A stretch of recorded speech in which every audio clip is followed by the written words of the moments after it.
Shekhar IAS virtual academy Ghaziabad. मैं doctor आनंद प्रदीक्षित। परिचय और व्हाट्सएप नंबर दिया हुआ है। पेड क्लासेस यथासंभव यथाशीघ्र ज्वाइन करें, क्योंकि पढ़ाने वाला यानी मैं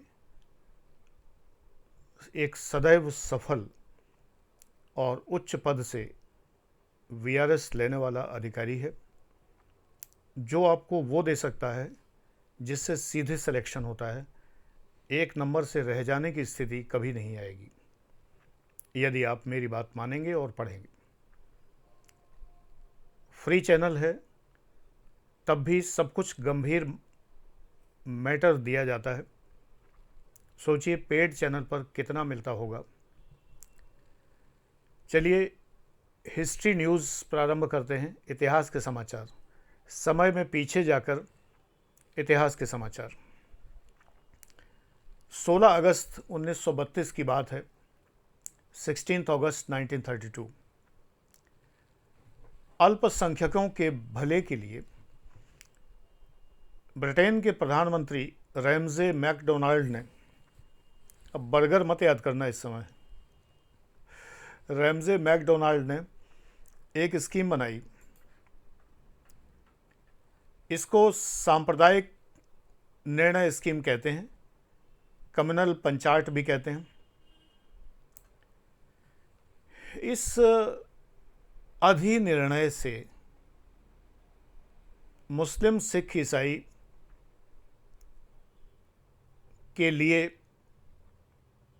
जो पृथक निर्वाचक मंडल थे, यानी जो सेपरेट कॉन्स्टिट्यूएंसीज थीं, वो ज्यों की त्यों बनी रहीं। दलित वर्गों के लिए भी वैसी ही व्यवस्था की गई।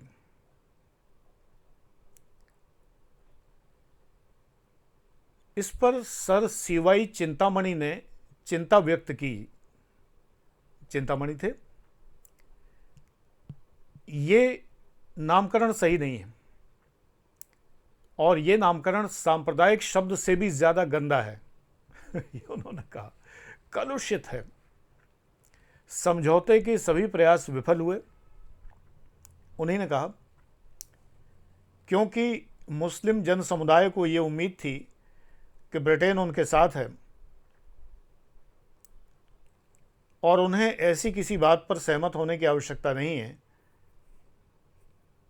जिससे वे संतुष्ट ना हो। ठीक है। सीवाई चिंतामणि का भाषण देशिकाचार में दिया गया है। पुस्तक है, ऑथेंटिक पुस्तक है।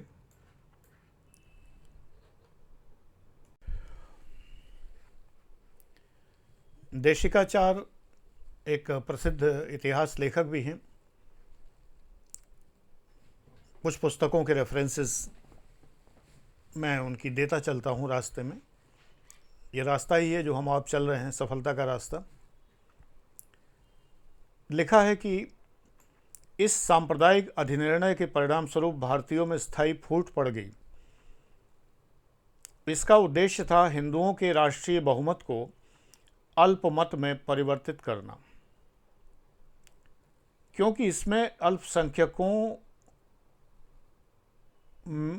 के लिए जो भी किया गया था, तो बंगाल, पंजाब, सिंध वगैरह में तो मुस्लिम बहुमत को सुरक्षा दी गई थी।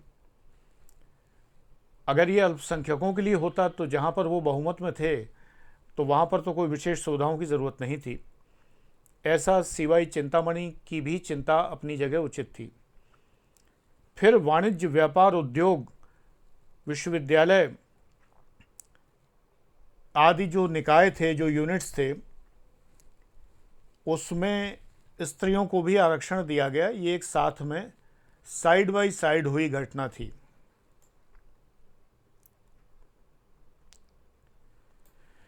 जब इस पंचाट की घोषणा की गई, इस अधिनिर्णय की, तो गांधी जी उस समय कहाँ थे? ये प्री का क्वेश्चन बहुत अच्छा बन सकता है आईएएस के लिए। यरवदा जेल में थे। यरवदा जेल के बारे में पढ़ लीजिए। अन्य प्रश्न भी बन सकते हैं 360 डिग्री स्टडी में। वहाँ उन्होंने आमरण अनशन शुरू किया था 20 सितंबर 1932 को। इसका उद्देश्य दलित वर्ग के लिए पृथक निर्वाचक मंडल का विरोध करना था, जिससे कि हिंदू समाज का विखंडन रुके। इस बात को कुछ दलित नेताओं ने गांधी जी का विरोध करने के लिए लिया, और गांधी जी का विरोध इसी आधार पर किया कि गांधी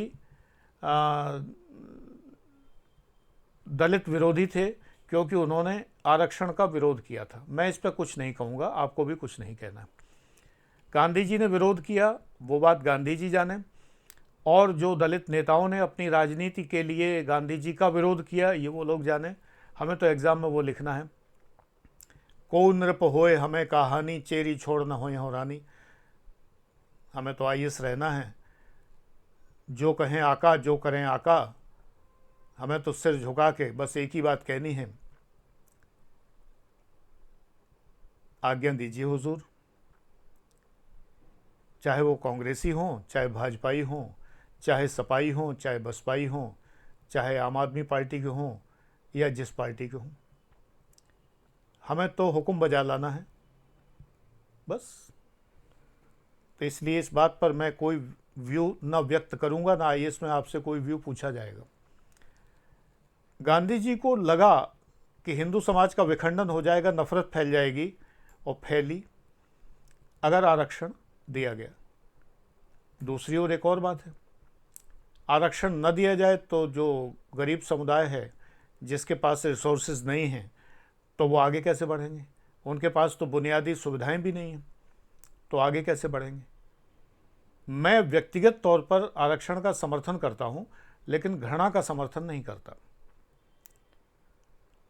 हमें ये समझना चाहिए कि कुछ हमारे भाई बंद ऐसे हैं, अगर हम सवर्ण हैं तो हमें ये समझना चाहिए कुछ हमारे भाई बंद ऐसे हैं जो हमारे समाज को वो दे रहे हैं जो दूसरा कोई दे ही नहीं सकता। स्वच्छता कर्मी या मृत जानवरों के शरीर से खाल उतारना और उनको ठिकाने लगाना, हम उसी खाल के प्रोसेसिंग से बने हुए महंगे leather garments, leather bags, branded leather bags जो पहनते हैं, इस्तेमाल करते हैं। ये एक बहुत बड़े वर्ग की बड़ी ही गंदगी में और बड़ी ही अनहाइजीनिक कंडीशंस में की गई मेहनत का परिणाम है। आप हापुड़ से लेकर रानीपेट तक की यात्रा कर लीजिए, जहाँ हापुड़ में जहाँ चमड़ा उतारा जाता है, फिर कानपुर में जहाँ चमड़े की टैनिंग होती है, रानीपेट में जहाँ पर जो भी होता है उसका आगे की प्रोसेसिंग होती है, कानपुर में जहाँ बैग बेल्ट वगैरह बनते हैं, आगरा में जहाँ जूते बनते हैं, इन सब जगहों की यात्रा कीजिए। आप अगर उस वातावरण में पले बढ़े नहीं हैं तो हापुड़ से ही आप 1 घंटे में वापस आ जाएंगे। तो घृणा के पात्र तो वो नहीं है। जिस दिन आपके घर की सफाई ना हो, सामने सड़क की सफाई ना हो, आप बैठ नहीं सकते हैं, तो उनसे घृणा तो नहीं करनी चाहिए। ये मेरे व्यक्तिगत विचार हैं, आपके भी यही होने चाहिए। गांधी जी की बात तो राजनीतिक है। गांधी जी बहुत अच्छे राजनीतिज्ञ थे। अच्छे इसलिए कि वो राष्ट्रपिता बन गए, इससे ज़्यादा और अच्छा क्या होगा भाई। किसी पार्टी के सदस्य नहीं, कांग्रेस सदस्य नहीं थे गांधी जी, लेकिन राष्ट्रपिता कहलाए। उधर मोहम्मद अली जिन्ना भी कायदे आज़म कहलाए और पाकिस्तान के राष्ट्रपिता बन गए। ये राजनीति है, कितनी उन्नत किस्म की राजनीति है। That's good. Everything is fair in love and politics. तो बहरहाल यहाँ ये हुआ। अब 25 सितंबर 1932 को दलित वर्गों ने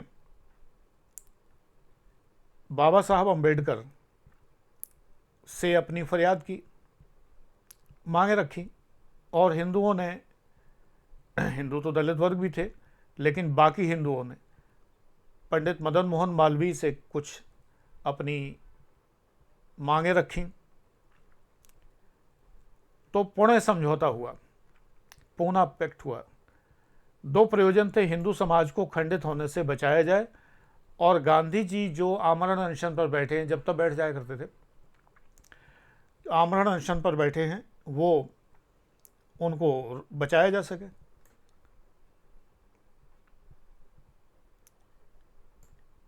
समझौते में दलित वर्गों के लिए स्थान आरक्षित कर किए गए, किंतु दलितों का पृथक निर्वाचक मंडल नहीं बनाया गया।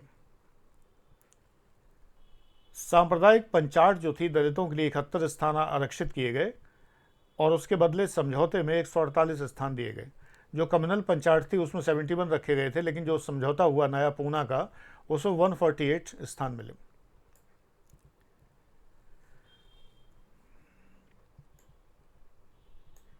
गांधी जी ने 1933 में असहयोग आंदोलन फॉर द टाइम बीइंग वापस ले लिया, पूरी तरह नहीं।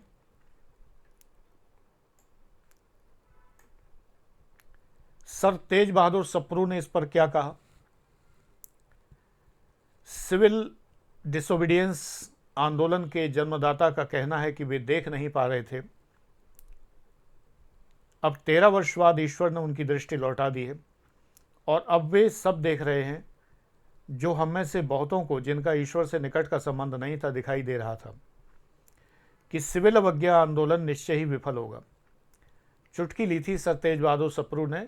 ये कहा था कि सिविल डिसोबीडियंस मूवमेंट के जन्मदाता गांधी जी देख नहीं पा रहे थे, अब उन्हें वो सब दिखाई देने लगा है। ईश्वर ने उन्हें वो दृष्टि लौटा दी है। हालांकि हम लोग सब बहुत पहले से देख रहे थे कि यह आंदोलन सफल नहीं होगा। बड़ा इंटरेस्टिंग एक कोटेशन है ये। आगे चलते हैं। इतिहास समाचार है, ऐतिहासिक नहीं, इतिहास समाचार। कांग्रेस की कार्य समिति ने 1934 में एक संकल्प पारित कर दिया और कहा कि कम्युनल पंचायत को, सांप्रदायिक अधिनिर्णय को न तो स्वीकार करती है, न अस्वीकार। ये असंतोषजनक है और इस पर गंभीर आक्षेप हैं और कांग्रेस कार्य समिति इसे इग्नोर करती है। अब आगे हम देखते हैं, एक पुस्तक है Muslims of British India, P Hardy की किताब है। P Hardy, Cambridge university press से छपी है। 214 पेज के आसपास घूमते हुए हम बात करेंगे।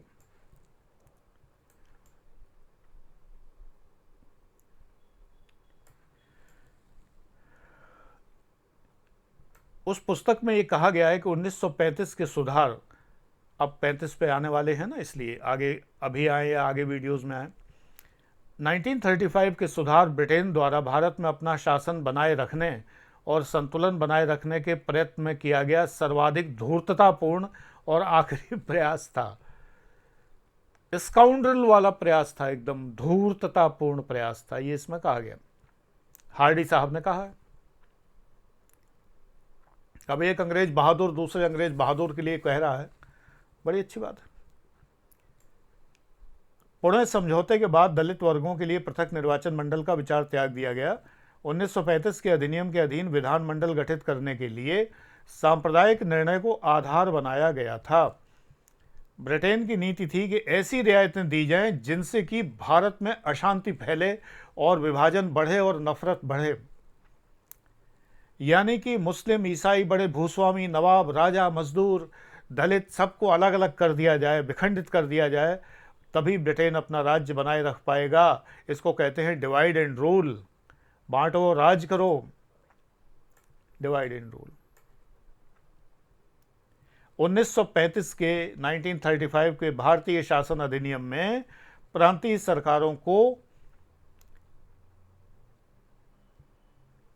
एक विशेष दर्जा दिया गया और वो था पब्लिक कंट्रोल, यानी जनता उन पर कंट्रोल करेगी। हालांकि ऐसा कोई प्रावधान नहीं मिला ढूंढने से भी कि जनता सीधे उन पर कंट्रोल कर सकती हो, सिवाय चुनावों के। वही आज तक चला रहा। हमने चुन लिया, वो महोदय बैठ गए कुर्सी पे, अब तो भाई बैठ गए सो बैठ गए, अब ना हिलने का बीच में। ये भी इन बिटवीन लाइन्स है। ऐसा प्रश्न आ सकता है कि लोक नियंत्रण से क्या तात्पर्य है? बस सिर्फ इसका तात्पर्य चुनाव है। गवर्नर की शक्तियों पे क्या प्रभाव पड़ा 1935 के अधिनियम का? वैसी ही बनी रही।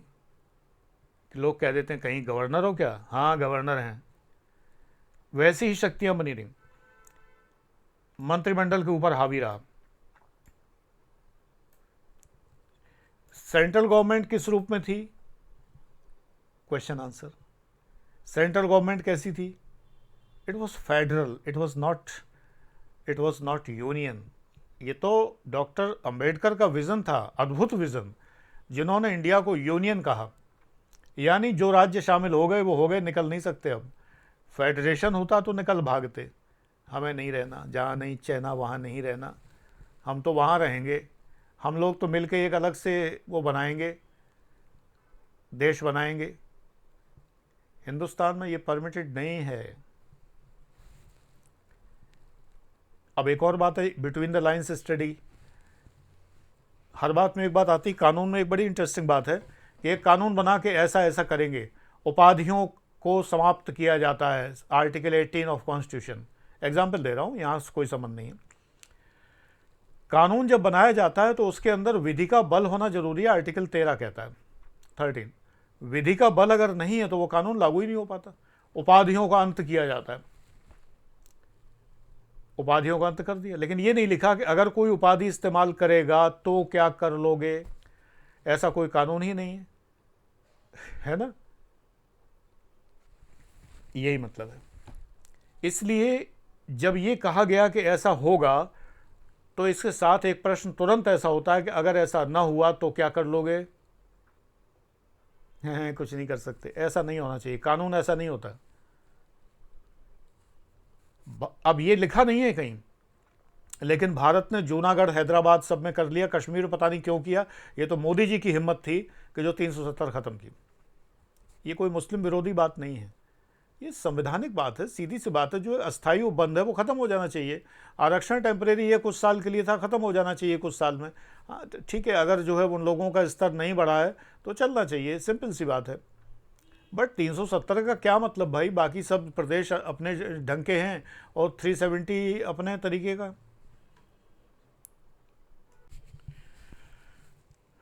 तो हमारे संविधान पुरुष बाबा साहब अम्बेडकर ने जब ये कहा कि भारत एक यूनियन है, यानी राज्य भारत से पृथक नहीं हो सकते, तो एक प्रश्न तुरंत उठना चाहिए आपके मन में, अगर कोई होना चाहे तो क्या करेंगे।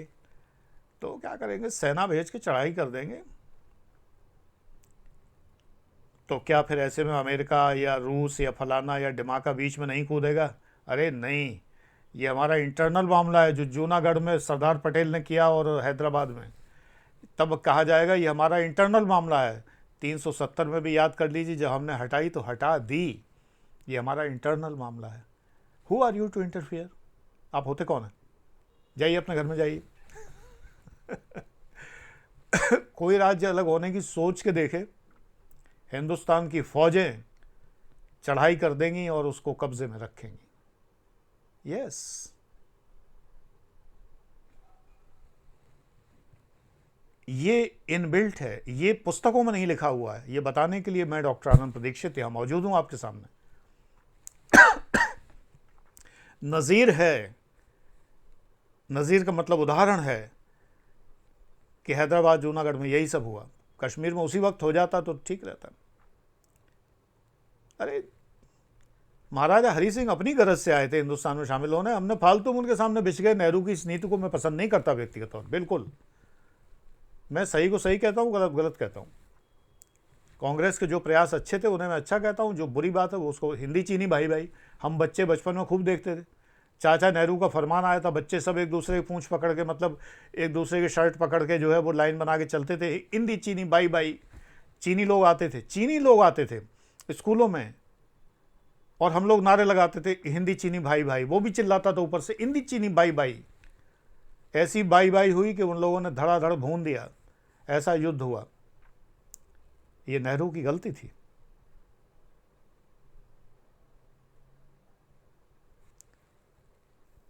हम लिख सकते हैं इस बात को कि ये तत्कालीन राजनीति की गलती थी, ऐसे लिखेंगे।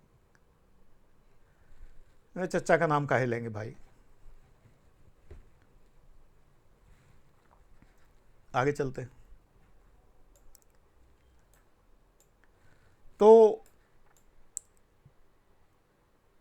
35 के अधिनियम की बात तो बाद में कर लेंगे।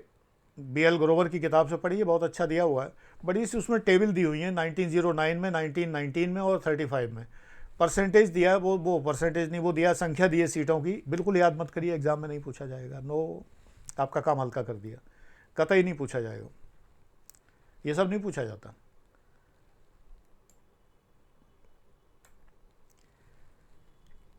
राजाओं को बड़ा भारी प्रतिनिधित्व दिया गया था, राजाओं को, क्योंकि राजा लोग अगर कब्जे में रहेंगे तो अंग्रेज़ बहादुर को भेंट, डाली, जिसको डाली कहते थे, गिफ्टें, नजरें इनायत करते रहेंगे।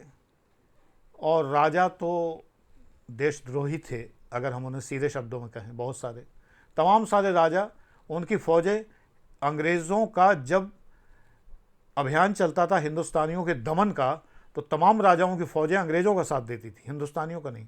रीज़न है एक और है, हिंदुस्तान था ही नहीं तब।